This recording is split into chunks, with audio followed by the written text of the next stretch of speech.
특별할 것 없다면 특별할 것 없고 반대로 특별하다면 매우 특별한 오늘은 2024년의 마지막 주일입니다.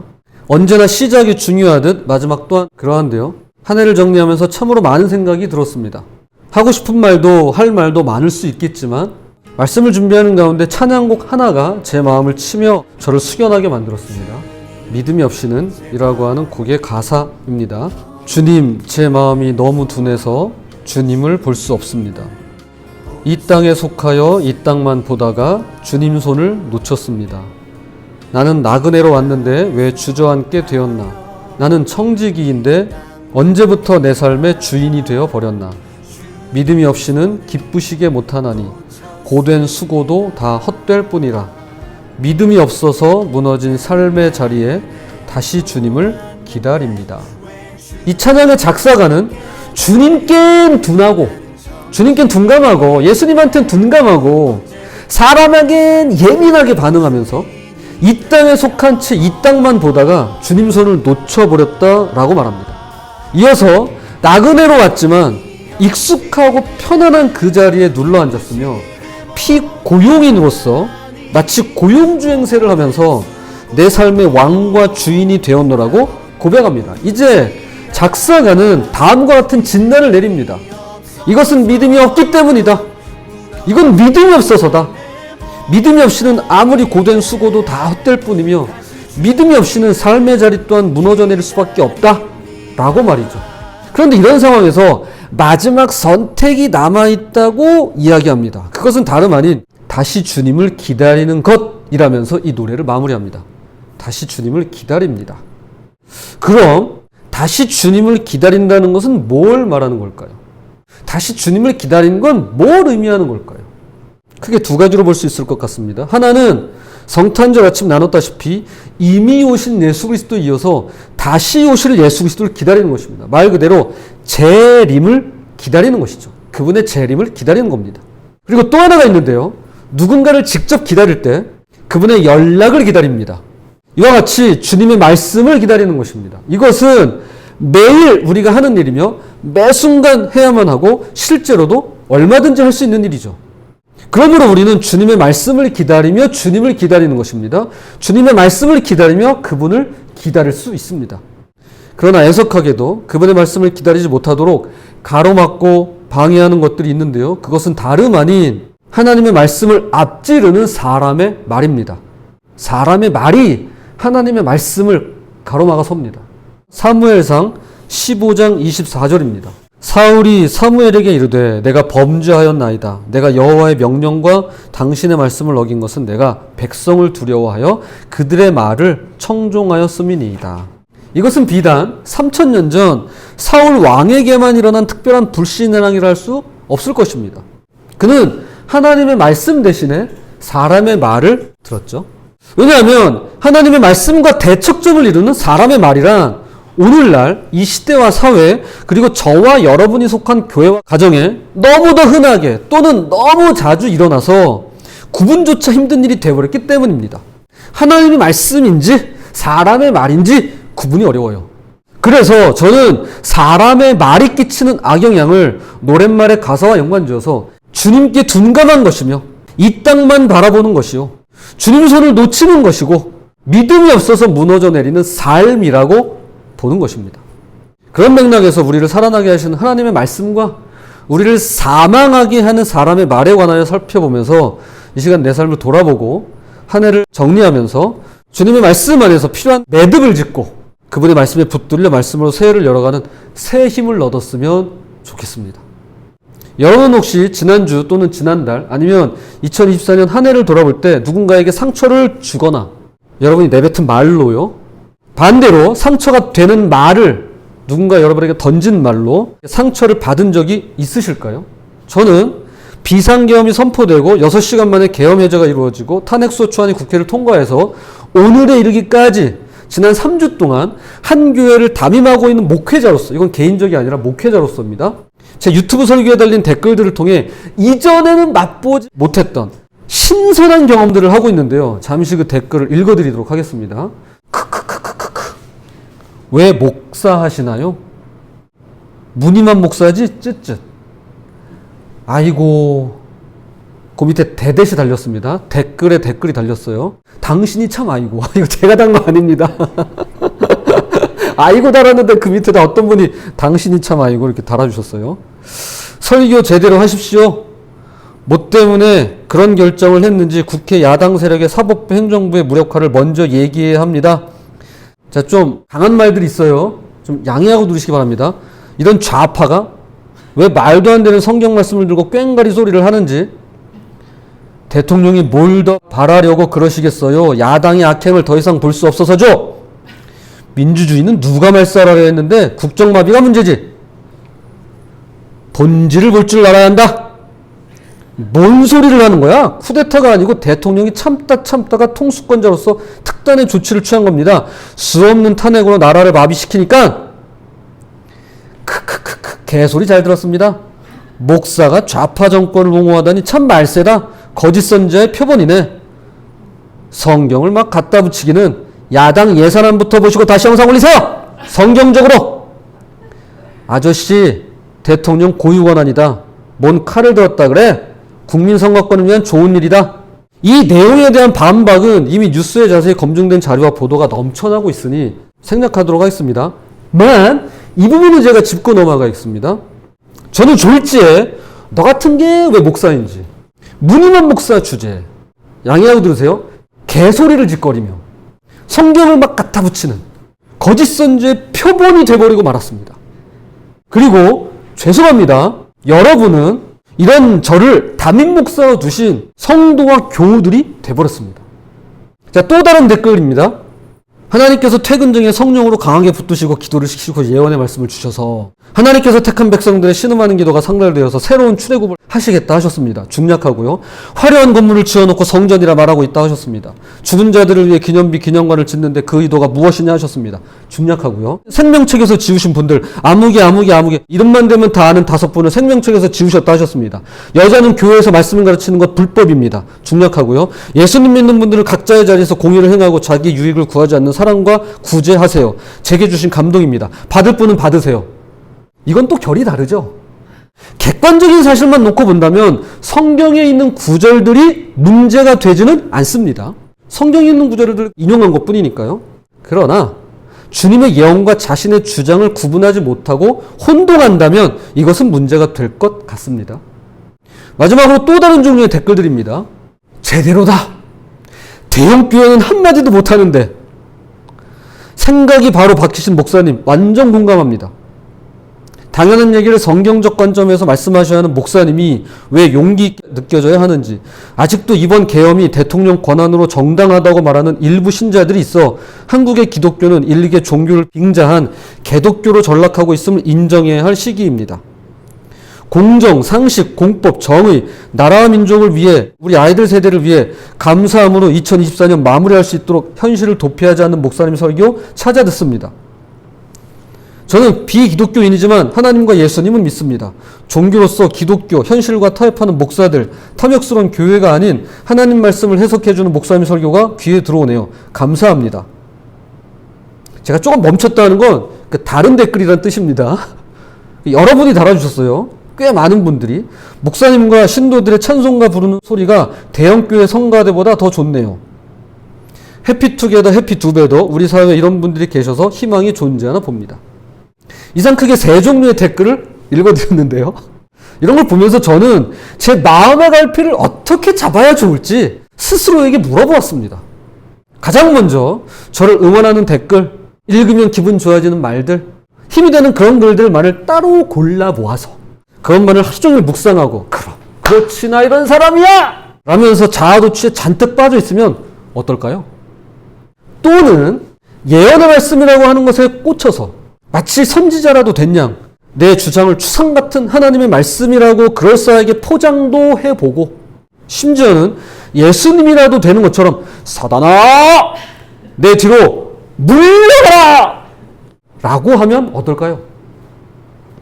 그게 아니면 저를 비난하고 모욕하고 인신공격하며 사실이 아닌 것을 사실인 양 주장하고 확증 편향과 인지 부조화에 빠진 분들의 말에 큰 상처를 입고는 그만 상심과 불안, 낙심과 좌절에 억눌려 자기 비하에 사로잡힌다면 어떨까요?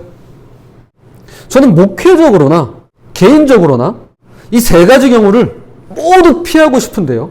특별히 하나님의 말씀이 아닌 사람의 말에서 비롯된 절망과 상처로부터 저 스스로를 지키고 보호하고 싶습니다. 그럼에도 불구하고 이것은 결코 쉬운 일이 아닌데요. 썰리라는 이름의 가수 겸 배우가 있었습니다. 그녀는 아역배우 출신입니다. 그녀는 끊임없는 악성 댓글과 비난으로 고통을 받았다고 했습니다. 얼굴이 어쩌니, 연기가 어쩌니, 행동이 어쩌니, 결국 그녀는 목숨을 끊었고 그때가 그녀의 나이 25의 일입니다. 아주 꽃다운 나이죠. 한창 필 나이, 가장 예쁠 나이. 그녀를 죽음으로 몰아간 것은 칼이나 총이 아니었습니다. 바로 말이었습니다. 말. 총칼도 문제지만 말도 그에 못지 않습니다. 구하라, 정다빈 같은 젊은이들도 같은 이유로 우리 곁을 떠났으며 이들은 모두 타인의 말이라는 칼에 찔려 쓰러지고 말았습니다. 오늘 제목이죠. 찌르는 칼, 타인의 말. 지금도 수많은 영혼들이 사람의 말에 찔려 아픔과 좌절을 겪으며 생명력을 잃어가고 있는 것이 현실입니다. 이것은 어제 오늘의 일이 아닙니다. 성경에도 말로 인한 상처와 고통의 기록들이 넘쳐납니다. 네 가지로 살펴보겠는데요. 먼저 레아의 경우입니다. 창세기 29장에서 야곱이 공개적으로 레아와의 결혼을 불쾌해하며 동생 라헬을 더 사랑한다고 말했을 때 언니인 이 레아는 평생토록 이 말의 상처를 안고 살아야만 했습니다. 이는 마치 부모님께서 네 동생이 너보다 낫다. 서인은 동생이 없으니까 하는 말이에요. 라고 말씀하시는 것처럼 깊은 상처가 되었을 텐데요.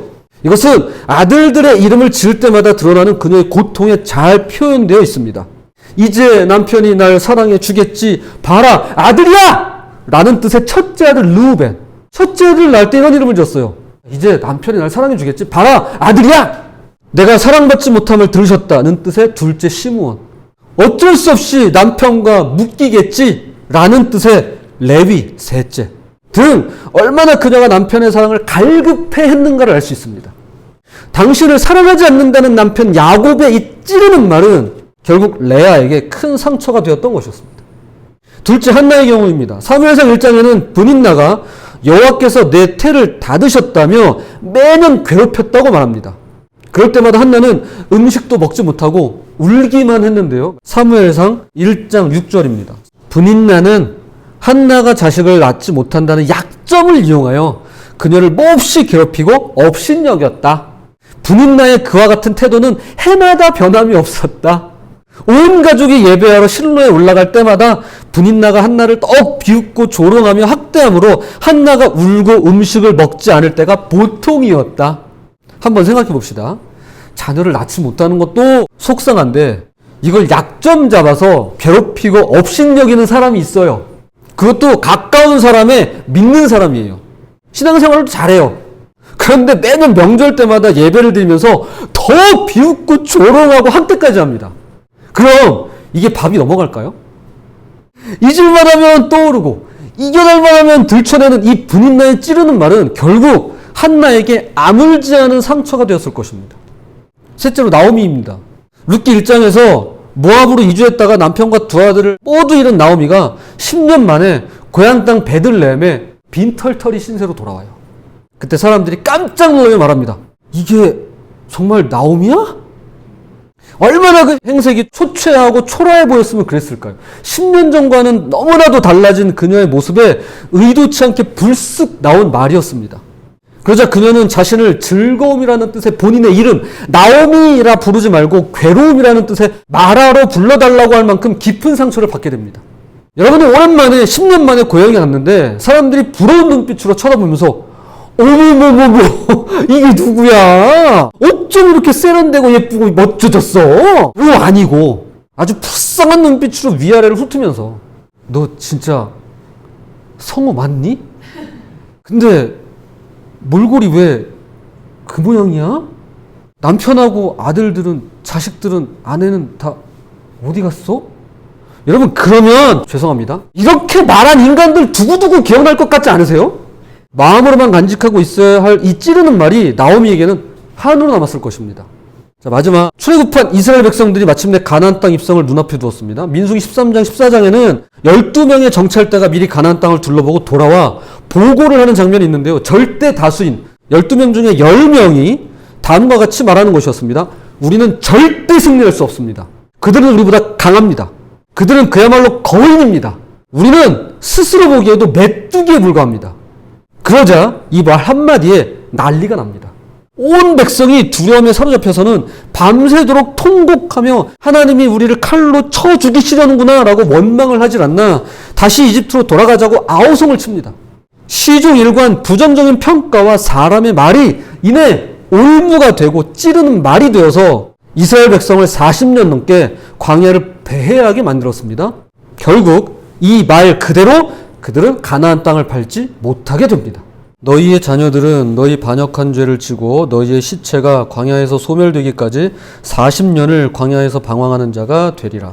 그렇다면 앞서 살펴본 레아, 한나, 나오미 그리고 이스라엘 백성 이들은 모두 다 말로 인한 아픔과 상처 때문에 평생을 고통과 괴로움 속에 살다가 비참한 최후를 맞이하고 말았을까요? 아닙니다. 전혀 그렇지 않습니다. 물론 그런 사람들도 있어요. 이스라엘 백성 중에 그런 사람들도 있습니다. 그러나 전부 다는 아닙니다. 잠언 18장 21절의 말씀처럼 죽고 사는 것은 혀의 권세에 달려 있습니다. 즉 말의 권세는 죽이기도 하지만 반대로 살리기도 합니다. 이들은 모두 찌르는 말의 상처에서 구원을 받게 됩니다. 살아나요. 먼저 레아는 상처와 고통 속에서 남편 대신 하나님을 바라보게 됩니다. 창세기 29장 35절입니다.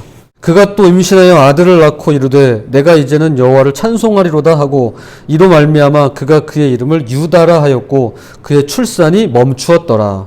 그녀는 넷째 아들 유다의 출산을 기점으로 더 이상 남편의 사랑에 목매지 않게 됩니다. 마침내 하나님께로 눈을 돌려 사람의 사랑이 아닌 하나님의 사랑에 집중하며 비로소 자유를 얻게 된 것입니다. 그리고 한나는 성전으로 갑니다. 그녀가 성전에 가서 한 일이 있습니다. 사무엘상 1장 10절. 한나가 마음이 괴로워서 여호와께 기도하고 통곡하며.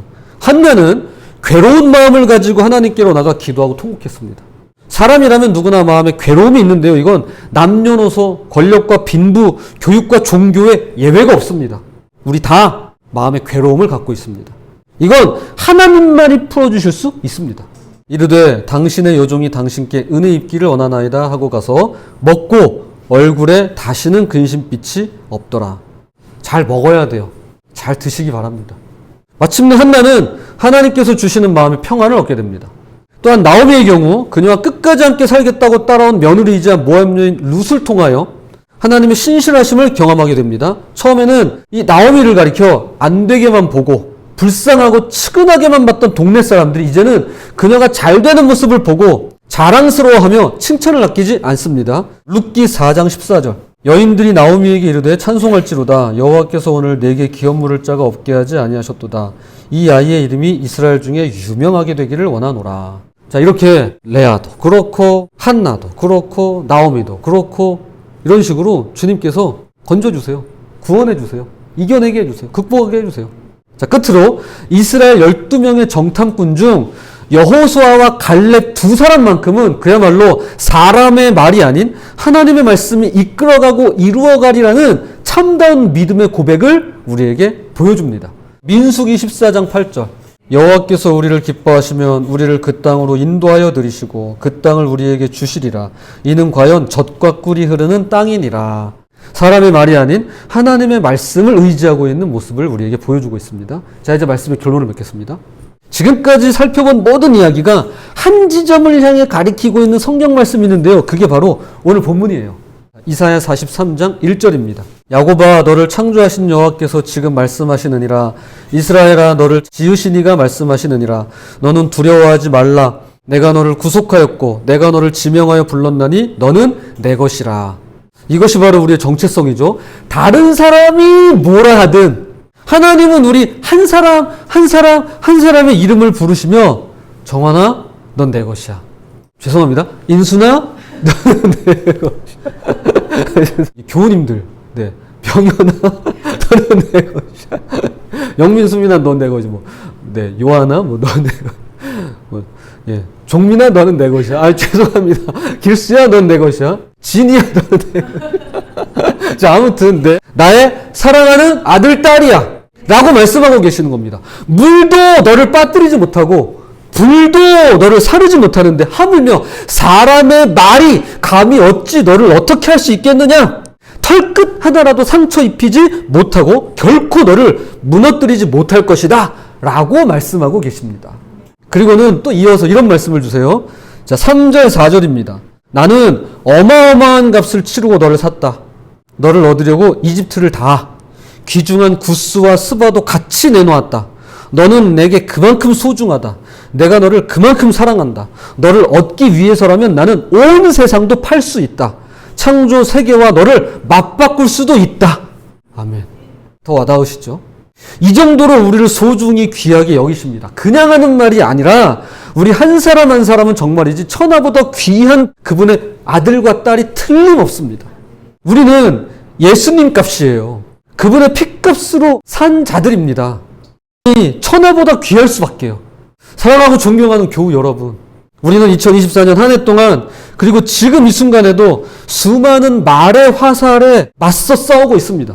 소셜미디어의 악성 댓글들, 친구들의 비난, 가족들의 쓴소리, 그리고 국민들을 조종하고 우롱하는 내란 피의자들의 거짓말과 그들을 추종하는 세력들의 교묘한 언사 등등, 이러한 말들이 우리를 깊숙이 찌릅니다. 그러나 꼭 기억했으면 좋겠습니다. 우리를 진정으로 살리는 것은 사람의 말이 아니라 하나님의 말씀입니다. 예수님께서도 이 땅에서 살아가실 때 귀신 들렸어? 저거 실주정뱅이야. 저건 죄인들하고 친구 먹었어.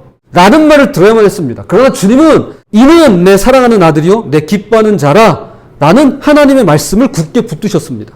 혹시라도 여러분의 마음을 고통스럽게 찌르는 말들이 아직 남아있을까요? 그렇다면 지금 그 마음의 상처를 하나님께 가져가시기 바랍니다. 하나님은 내가 너를 사랑하노라 너는 내 것이다. 내가 너를 지었고 만들었느니라 라고 말씀하십니다. 내 이름으로 불려지는 모든 자 곧 내가 내 영광을 위하여 창조한 자를 오게 하라. 그를 내가 지었고 그를 내가 만들었느니라. 하나님은 우리 한 사람 한 사람을 딸과 아들로 부르시며 그분의 영광을 위하여 창조된 자라고 선포하십니다. 이 선포 앞에서 우리를 향한 거짓되고 부정적이며 모욕적으로 찌르는 말들은 모두 힘을 잃고 말 것입니다. 부디 사람의 말이 마음을 찌를 때 한나처럼 하나님께 나아가시기 바랍니다. 레아처럼 하나님의 사랑에 집중하시기 바랍니다. 나오미처럼 그분의 신실하심을 경험하시기 바랍니다.